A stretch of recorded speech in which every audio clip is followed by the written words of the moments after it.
Hello, today is Monday, May 19th, and welcome to episode 454 of Fault Lines, the National Institute's podcast that gets you quickly up to speed 3 times a week on the national security and foreign policy debates shaking up America. I'm NSI fellow Jessica Jones, and I'm joined today by NSI Advisory Board member Les Munson and NSI senior fellows Morgan Vina and Andy Kaiser. Okay, today we're talking about a weekend of high-stakes elections that took place across Europe, with Romania, Poland, and Portugal all going to the voting booths.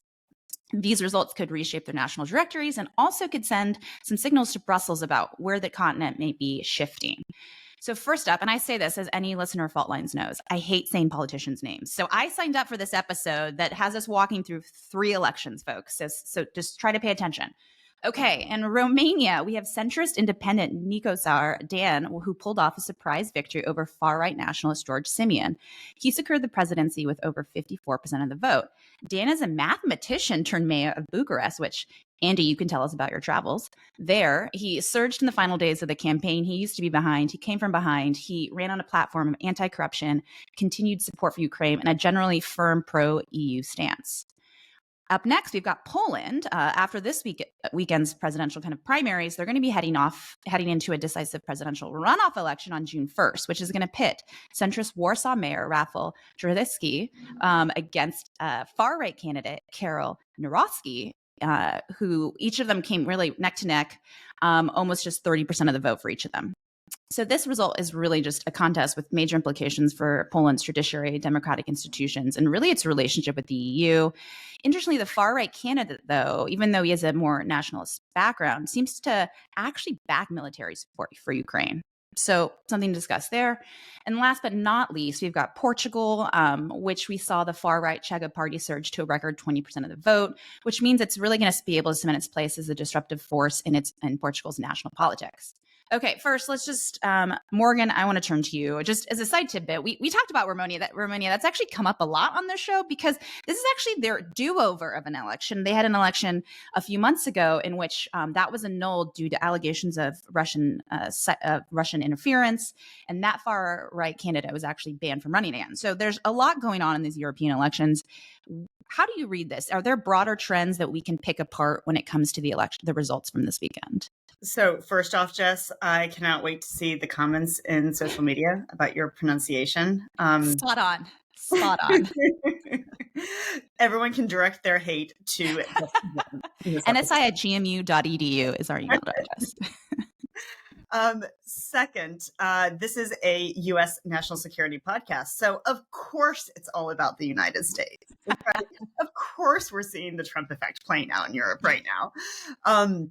Seriously, though, Europeans have a choice, and they can either step up and take responsibility for their defense or put on a united front against Russia and really abandon Ukraine and take a pro-Kremlin posture here. And I think when you start to see a lot of the centrist, more liberal parties sort of rising to the top now, albeit, pretty narrow margins, could that be a sign of, Russia's dominance and attacks on Ukraine? Maybe it could also be sort of domestic issues as well. Overall, though, I would argue that, European elections, I do think they are an indicator of sort of this internal struggle. And by internal struggle, I mean, pro-Ukraine or anti-Ukraine, pro-European defense, or sort of kowtowing to Russia. I think we're seeing this internal struggle within Europe, and really you're seeing the results play out at the ballot boxes. And so I think Europeans need to make significant progress to transitioning away from an over-reliance on the United States, but this is not going to happen overnight.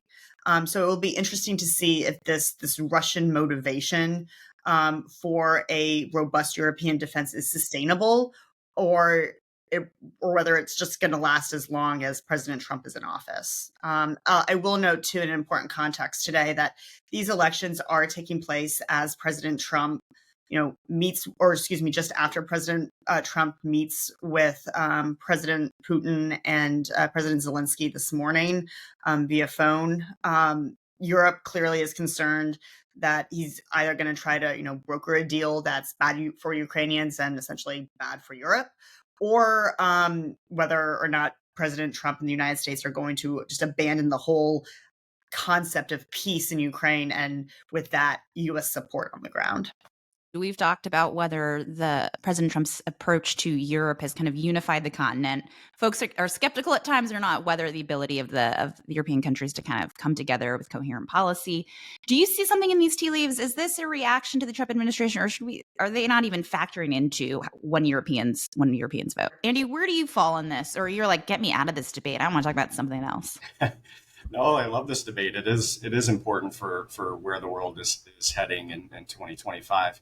I mean, I think these three elections are more about the domestic situation, more about sort of anti-establishment sentiment that we're seeing globally, including here in the United States, of course, with our most recent presidential election.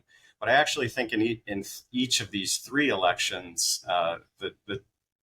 the issue is more about Russia than it is the United States. So they all have their own relationships and history with Russia. Russia was, the second largest empire on the planet at one point. Sometimes we forget that. And in Portugal, the Russians have been doing something very interesting, which is buying up a lot of real estate like they do in the UK, running influence operations, running a lot of operations into Europe from Portugal. They have an awful lot of intelligence officers there, for example.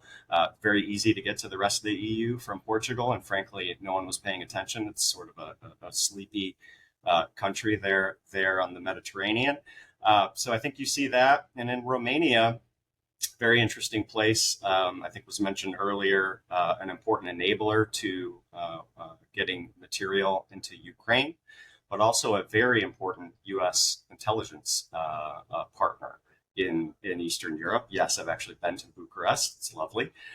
They tend to love the Americans, hate the Russians, but we're seeing a more complex picture. Obviously, Russia, like in Moldova and other places, puts a lot of resources into information operations,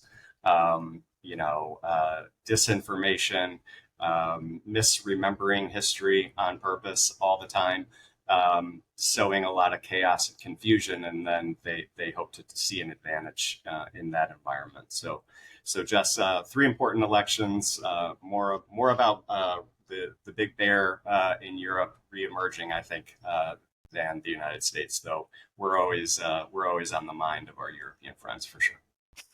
Good or bad, I guess. Awesome. That's a wrap. Thanks so much to Kelly Crowley, Taylor Lane, Claude Jennings, and the entire NSI team for their help in producing today's episode. Join us again on Wednesday, May 21st for another amazing episode of Fault Lines, our podcast that gets you smart fast on the national security and foreign policy debates shaking up America. You might not learn how to say politicians' names, so that's okay. Fault Lines is also on YouTube, so check out our channel for a video of today's episode. If you like what you heard or saw, be sure to rate, review, and subscribe.